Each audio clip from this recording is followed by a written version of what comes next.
الحمد لله الحمد لله الحمد لله وكفى وسلام على عباده الذين اصطفى أما بعد فأعوذ بالله من الشيطان الرجيم بسم الله الرحمن الرحيم قال الله تبارك وتعالى في القرآن المجيد والفرقان الحميد يا أيها الذين آمنوا اتقوا الله وكونوا مع الصادقين صدق الله العظيم وقال النبي صلى الله عليه وسلم عن أنس بن مالك رضي الله عنه عن النبي صلى الله عليه وسلم ثلاث كفارات وثلاث درجات وثلاث منجيات وثلاث مهلكات فأما الكفارات فإسباغ الوضوء في السبرات ومشي الأقدام إلى الجماعات أو كما قال عليه الصلاة والتسليم. میرے نہایت محترم بزرگوں، عزیزوں اور نوجوان ساتھیوں،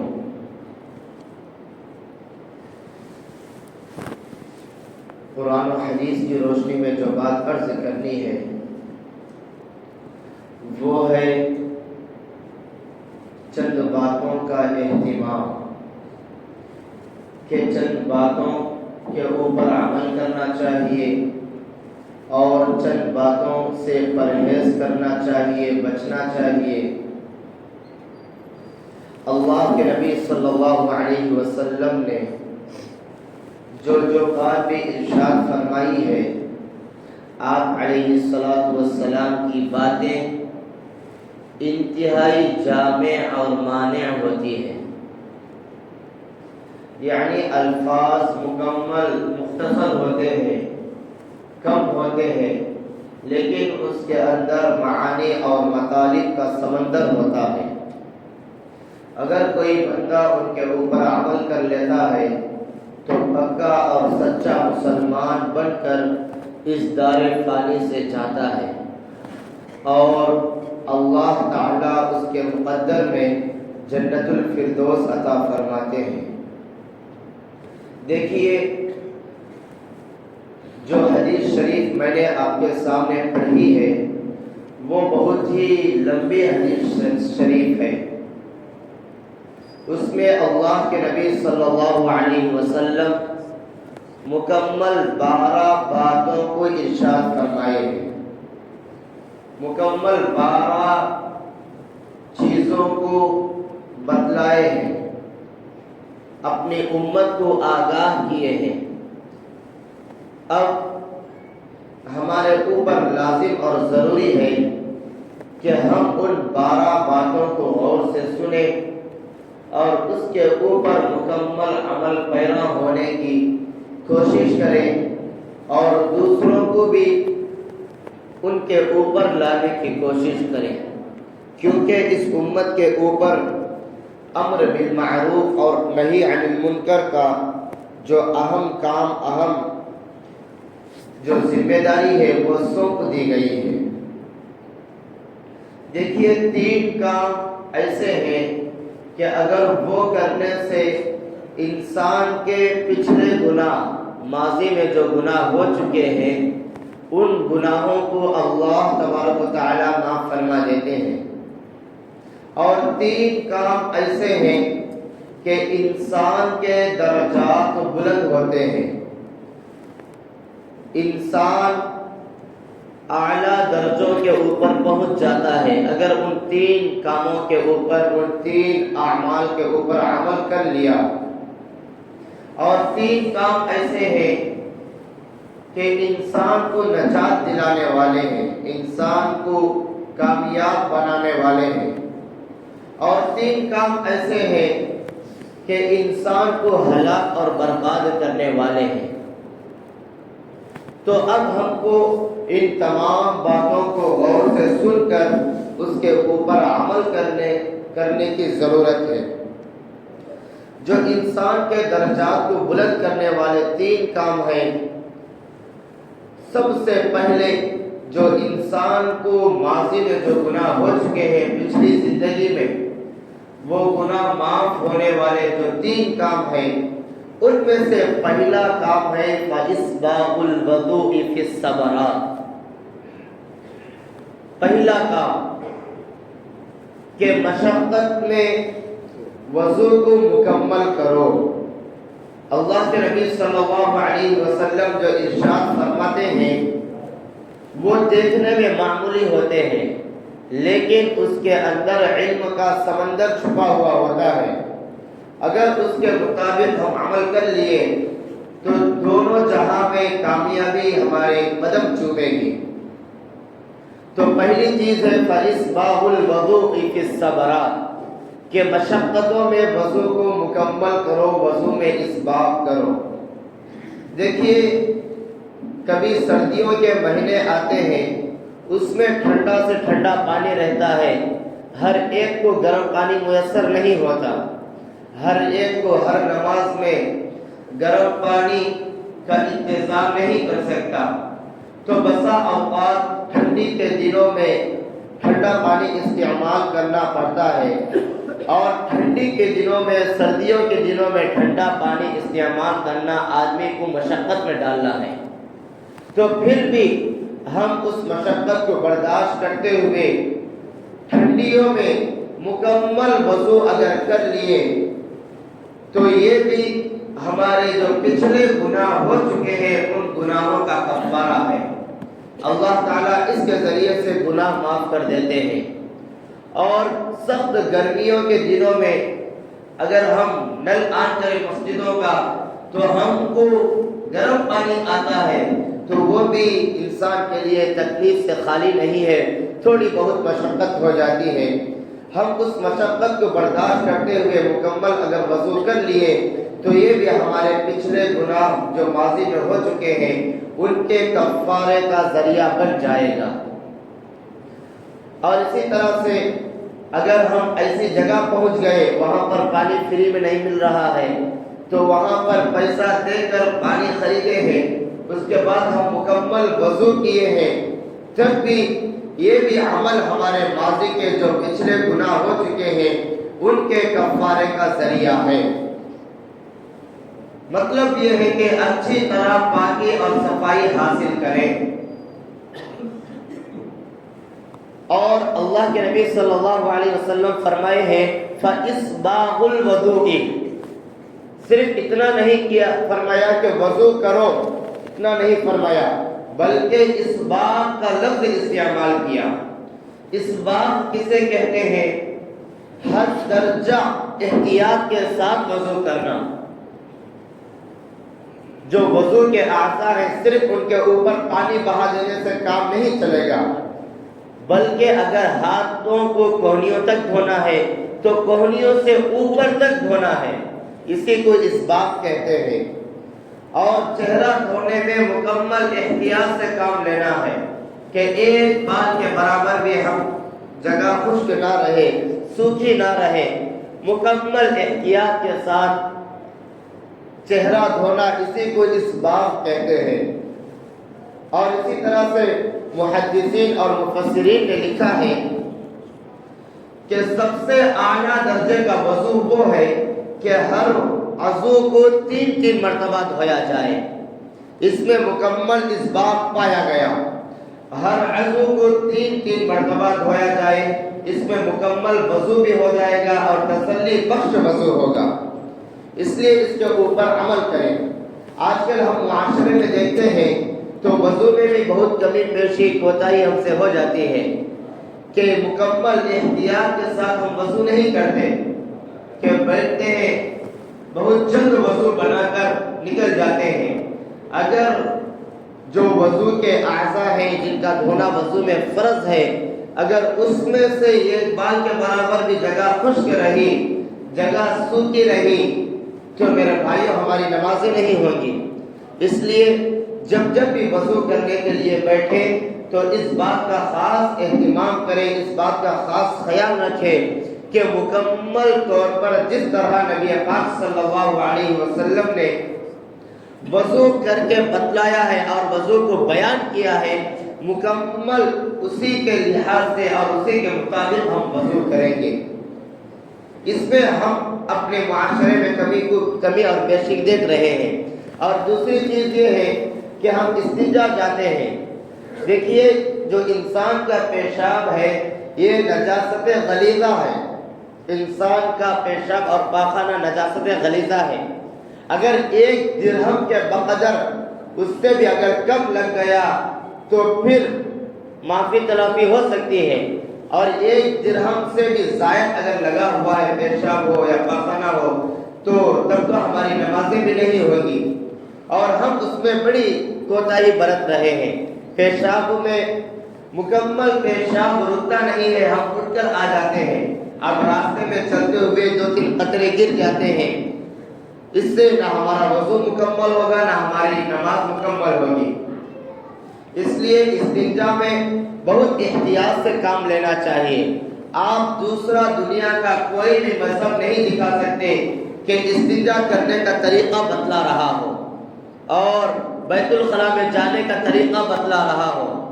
یہ اللہ تعالیٰ کا اور نبی پاک صلی اللہ علیہ وسلم کا لاکھوں کروڑوں مرتبہ احسان ہے کہ امت مسلمہ کو باریک سے باریک مسائل تک آگاہ کر کے گئے ہیں۔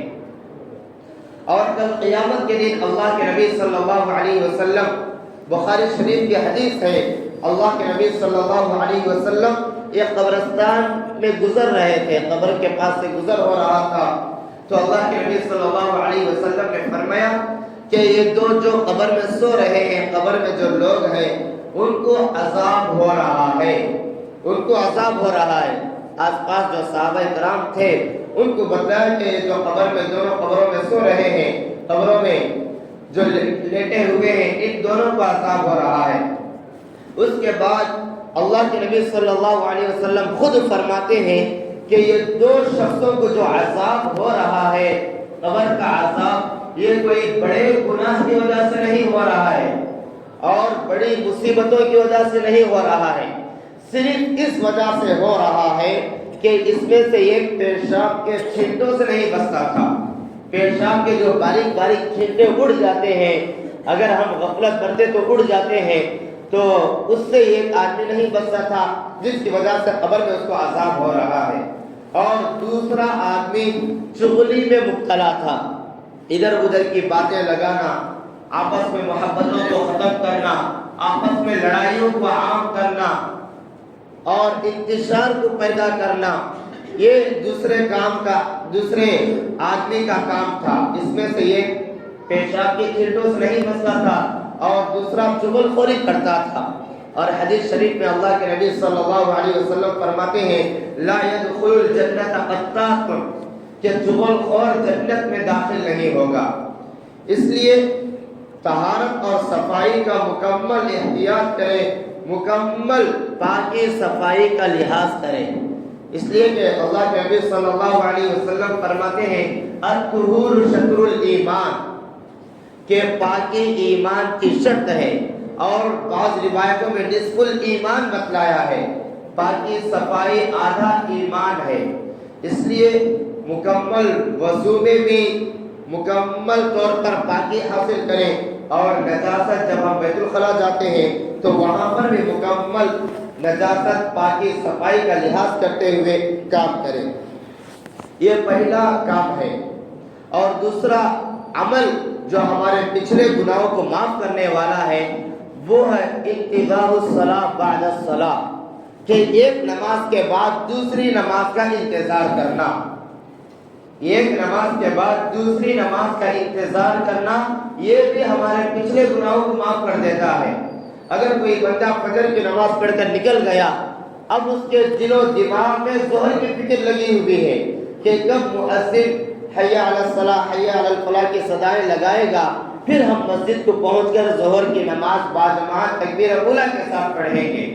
اگر کوئی بندہ اس فکر میں لگا ہوا ہے تو اس کا یہ عمل اس کے پچھلے گناہوں کا کفارہ ہے، پچھلے گناہ معاف ہو جاتے ہیں۔ دیکھیے آج ہمارے مسلمانوں کی حالت عجیب ہو گئی ہے۔ مسجد میں دیکھیے شریعت مطہرہ کی روشنی میں بات کر رہا ہوں، منافق جو رہتے ہیں ان کو مسجد میں سکون نہیں ملتا، منافق جو رہتے ہیں مسجد میں سکون نہیں ملتا، اور اصل ایمان والے کو مسجد میں سکون ملتا ہے۔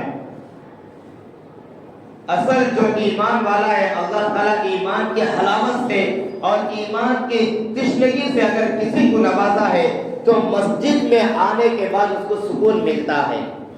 اب ہم میں سے کون کون ایسے ہیں کہ مسجد میں دل ہی نہیں لگتا، مسجد میں دل ہی نہیں لگتا؟ تو میرے بھائیوں اپنے ایمان کو مضبوط کرنے کی ضرورت ہے۔ مسجد میں پہلے پہنچنا چاہیے۔ جس طرح مچھلی کو پانی کے بغیر مچھلی تڑپتی ہے، اسی طرح انسان بھی مسجد کے بغیر تڑپنا چاہیے، اور جس طرح مچھلی پانی میں جانے کے بعد آرام سے سکون سے ٹھنڈی سانسیں لیتی ہے، اسی طرح مسلمانوں کو بھی چاہیے کہ وہ مسجد میں آ کر ٹھنڈی سانس لیں۔ خدا کے قسم مسجد سے بھی بڑھ کر سکون کی جگہ دنیا میں کون سی بھی نہیں ہے۔ خود نبی پاک صلی اللہ علیہ وسلم فرماتے ہیں احب البلاد الی اللہ مساجدها، کہ اللہ کے نزدیک روئے زمین کے اوپر جو سب سے پسندیدہ جگہ ہے وہ ہے مساجد۔ وابغض البلاد الی اللہ اسواقها، اور اللہ کے نزدیک روئے زمین کے اوپر جو ناپسندیدہ مبغوض اگر کوئی جگہ ہے تو وہ ہے بس بازار۔ یہ بازار اللہ تعالیٰ کے نزدیک بہت ہی مبغوض ہے۔ ضرورت کے بقدر ہم بازار کو جانا چاہیے، بیجا وہاں پر چلے جاتے ہیں، وہاں پر گناہوں پر گناہ، گناہ پر گناہ، گناہ پر گناہ۔ میرے بھائیوں ان کاموں سے بچنا چاہیے اور مسجد میں آ کر سکون سے عبادتیں کرنا چاہیے۔ اور تیسرا کام جو ہے وہ ہے ومشی الاقدام الی الجماعات، ومشی الاقدام الی الجماعات، مساجد کو نمازوں کے لیے پیدل چل کر آنا، یہ بھی ہمارے ماضی میں جو گناہ ہو چکے ہیں، جو ہمارے پچھلے گناہ ہو چکے ہیں ان کے کفارے کا ذریعہ ہے کہ ہم گھروں سے پیدل چل کر آئے۔ اگر نزدیک ہے نماز باجماعت مل جائے گی، تکبیر اولیٰ کے ساتھ مل جائے گی، تو میرے بھائی ہم سوار ہو کر نہ آئے، اس میں ثواب کی کمی ہے۔ اور اگر ہو سکے تو اپنے گھروں سے ہی وضو بنا کر آیا کریں۔ اس کی الگ سے فضیلت شریعت مطہرہ نے بیان کی ہے کہ جو بندہ اپنے گھر میں وضو بنا کر پیدل چل کر آتا ہے تو ہر قدم کے اوپر اس کے گناہ معاف ہوتے ہیں، اور ہر قدم کے اوپر اس کے درجات بلند ہوتے ہیں، ہر قدم کے اوپر اسے ثواب ملتا ہے۔ اس لیے جہاں تک ہو سکے اپنے گھروں میں وضو بنا کر پیدل چل کر آئے۔ ہمارے اسلاف و اکابر میں ایک بہت بڑے بزرگ گزرے ہیں، حضرت بایزید بسطامی رحمت اللہ علیہ۔ دیکھیے ہم جس مسجد کو جا رہے ہیں اور ہمارا جو راستہ ہے مسجد کو جانے کا، تقریباً جو محلے کی مسجد ہوتی ہے اور ہمارا گھر ہوتا ہے، ہم گھر سے نکل کر جب مسجد کو پہنچتے ہیں تو تقریباً 1-2 راستے ہوتے ہیں، زیادہ 8-10 راستوں سے ہم نہیں جاتے۔ زیادہ سے زیادہ ایک راستہ، اکثر و بیشتر ایک ہی راستے کو استعمال کرتے ہیں، اور زیادہ سے زیادہ 2 راستے، کبھی ادھر سے آ گئے تو کبھی ادھر سے آ گئے۔ ہمارے اسلاف و اکابر اتنا احتیاط کرتے تھے کہ اپنے گھر سے نکل کر مسجد کو جا رہے ہیں، جس راستے سے جا رہے ہیں اس راستے کا ادب و احترام کرتے تھے، اس راستے کا ادب و احترام کرتے تھے۔ مسجد کا ادب و احترام الگ بات ہے، جو بازار ہے، جو گلی ہے اور جو راستہ ہے اس راستے کا بھی احترام کرتے تھے۔ حضرت بایزید بسطامی رحمت اللہ علیہ کے بارے میں لکھا ہے کہ وہ اپنے گھر سے نکل کر مسجد کو جس راستے سے جا رہے تھے وہ زندگی میں کبھی بھی اس راستے کے اوپر تھوکا تک نہیں ہے، کبھی بھی تھوکے نہیں ہے اس راستے کے اوپر۔ کہ وہ جو راستہ ہم کو مسجد تک پہنچا رہا ہے ہم اس راستے کی تھوک کر بے ادبی کریں؟ تو میرے بھائیوں یہاں تک ہمارے اسلاف و اکابر احتیاط برت رہے تھے. اس لیے راستوں کا بھی ادب و احترام کریں، اور یہ پورے آداب اور مستحبات میں داخل ہے اور اخلاق میں داخل ہے، یہ سب اخلاق میں داخل ہے. اور ہمارا جو اسلام چہار دانگے عالم میں پھیلا ہوا ہے، مغرب سے مشرق، شمال سے جنوب تک جو پھیلا ہوا ہے، کم مدت میں پھیلا ہوا ہے. یہ تلوار کی زور پر نہیں پھیلا بلکہ اخلاق حسنہ، اچھے اخلاق کے شور سے پھیلا ہے. صحابہ کرام اور اسی طرح سے نبی پاک صلی اللہ علیہ وسلم کے اخلاق کو دیکھ کر غیر مسلموں کی جماعت در جماعت دوق جر دوق اسلام میں داخل ہوا کرتے تھے. صرف اور صرف اخلاق کو دیکھ کر ہم سب کے امام اعظم، سب سے بڑے امام، 4 مسالک برحق ہے دنیا میں، اس کے علاوہ کوئی بھی برحق نہیں ہے. اگر 4 مسلکوں میں کسی کی بھی اتباع کریں گے تو میرے بھائیوں جنت میں چلے جائیں گے. سب سے پہلے احناف کا مسلک، اس کے بعد مالکیہ، شافعیہ، حنابلہ. یہ 4 مسلک میں جو سب سے بڑا اور دنیا میں جس مسلک کو ماننے والوں کی تعداد زیادہ ہے وہ ہے امام اعظم ابو حنیفہ رحمۃ اللہ علیہ. حنفیوں کا جو مسلک ہے وہ سب سے زیادہ اسی کو فالو کرنے والے ہیں. حضرت کے اخلاق اتنے اچھے اور اتنے بلند اور اتنے عرفہ اور اعلیٰ تھے کہ جب وہ اپنے اس کے حضرت کا امام اعظم ابو حنیفہ رحمۃ اللہ علیہ کا جو گھر تھا اس کے بازو میں ایک غیر مسلم آدمی رہتا تھا. وہ غیر مسلم آدمی اپنے گھر کو بیچنا چاہتا تھا اور اس حساب سے مارکیٹ ریٹ اس کے گھر کا اندازاً اگر اس حساب سے 10,000 روپیہ لگا لیے تو وہ بول رہا تھا کہ 30,000 روپے. خریدنے والے لینے والے پوچھ رہے تھے کہ یہاں پر تو صحیح اس حساب سے ملتا ہے تو اس حساب سے آپ کا گھر کا مکمل ریٹ 10,000 بیٹھتا ہے. تو وہ غیر مسلم آدمی کہتا تھا کہ میرا جو گھر کی قیمت ہے وہ واقعی 10,000 ہی ہے، لیکن جو پڑوس میں امام ابو حنیفہ ہے، جو مسلمانوں کا امام ہے، میں اس پڑوس کا حق میرے گھر کی قیمت سے بھی زیادہ لے رہا ہوں. میرے گھر کی جو قیمت ہے وہ 10,000 ہے، لیکن یہ جو پڑوسی ہے اس سے میں 10,000 اور 20,000 بڑھا کر میں بول رہا ہوں. اتنا اچھا پڑوسی آپ کو نہیں ملے گا. تو میرے بھائیوں غیر مسلموں کے دلوں میں اور ان کے دل و دماغ میں اچھے اثرات اور اچھے اخلاق کو پیدا کرنے کی آج کل ضرورت ہے. اس کے بعد واقعہ یہ ہوا کہ حضرت امام ابو حنیفہ رحمۃ اللہ علیہ خود اس کو 30,000 روپیہ دے کر گھر خرید لیے، پھر اس کو ہدیہ کر دیے اور پیسہ بھی ہدیہ کر دیے، گھر بھی ہدیہ کر دیے. دیکھیے اتنے اچھے اخلاق تھے ہمارے اسلاف و اکابر کے. اس لیے جو 3 باتیں آپ حضرات کو بتائی ہیں یہ ہمارے جو ماضی میں گناہ ہو چکے ہیں ان کے لیے کفارہ ہے. پہلا جو ہے وہ ہے وضو میں حد درجہ اہتمام کرنا، وضو میں حد درجہ اہتمام کرنا. جو دوسرا ہے ایک نماز پڑھنے کے بعد دوسرے نماز کا انتظار کرنا، یہ دوسرا. اور تیسرا مساجد کو پیدل چل کر جانا. یہ 3 کام آدمی کے جو پچھلے گناہ ہیں ان گناہوں کا کفارہ ہے. اور ایک 3 کام ایسے ہیں، وقت ہو چکا ہے اس لیے انشاءاللہ نیکسٹ جمعہ آنے والا جمعہ اسی کے اوپر بات ہوگی.